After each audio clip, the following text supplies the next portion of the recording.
2026 December లోపల Indian prime మినిస్టర్గా యోగి ఆదిత్యనాథ్ రావటం జరుగుతుంది. జై శ్రీరామ్. 2022 నుంచి 2025 అక్టోబర్ వరకు మొత్తం 19 ప్రెడిక్షన్స్ అనేవి నేను చెప్పినట్టు జరిగినాయి. అవన్నీ కింద డిస్క్రిప్షన్ లో ఇవ్వడం జరుగుతోంది. మీనరాశికి అధిపతి గురువు. మీనరాశిలో పూర్వాభద్రం 4వ పాదం, రేవతి 4 పాదాలు, ఉత్తరాభద్రం 4 పాదాలు ఉంటాయి. ఈ నక్షత్రం వాళ్ళందరికీ నేను చెప్పే వార ఫలితాలు వర్తిస్తాయి. ఈ వారంలో మీనరాశి వారికి 6వ స్థానంలో కేతు గ్రహం యోగిస్తుంది. అలాగే సూర్యుడు యోగిస్తున్నారు, బుధుడు యోగిస్తున్నాడు, శుక్రుడు యోగిస్తున్నారు. 4 గ్రహాలు యోగిస్తాయి. మిగతా గ్రహాలు వ్యతిరేక ఫలితాలు ఉన్నాయి.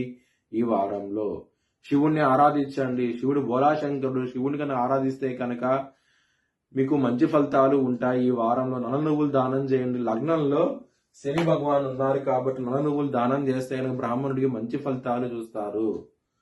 శనివారం రోజు ముఖ్యమైన పనులు స్టార్ట్ చేస్తే ఖచ్చితంగా విజయం సాధిస్తారు.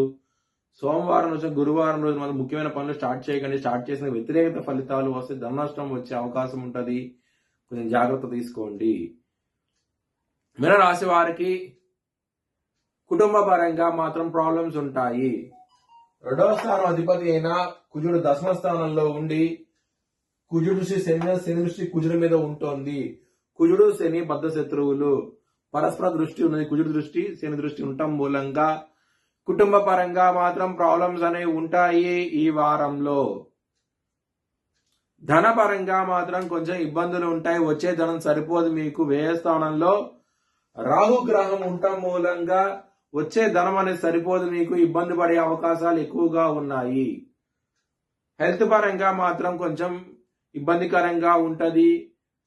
మెంటల్ టెన్షన్స్ అనేవి అధికంగా ఉంటాయి. ఈ వారంలో కొంచెం జాగ్రత్త తీసుకోండి.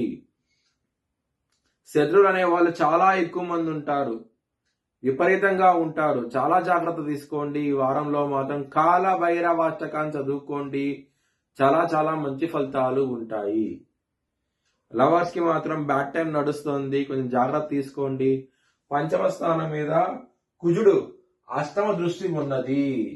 దీని మూలంగా కొంచెం ఇబ్బందులు అనేవి ఉంటాయి. కొంచెం జాగ్రత్త తీసుకోండి. లవర్స్ కి మాత్రం అంత అనుకూలంగా అయితే లేదు ఈ వారం అనేది. బిజినెస్ పరంగా మాత్రం చాలా బాగుంటుంది. బిజినెస్ లో పెట్టుబడి ఎక్కువ పెట్టండి.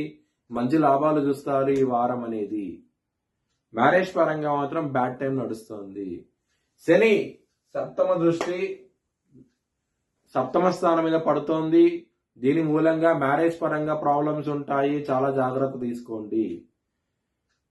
వృత్తి పరంగా మాత్రం చాలా ప్రాబ్లమ్స్ ఉంటాయి. ఎందుకంటే ఇక్కడ 10వ స్థానంలో కుజుడున్నాడు.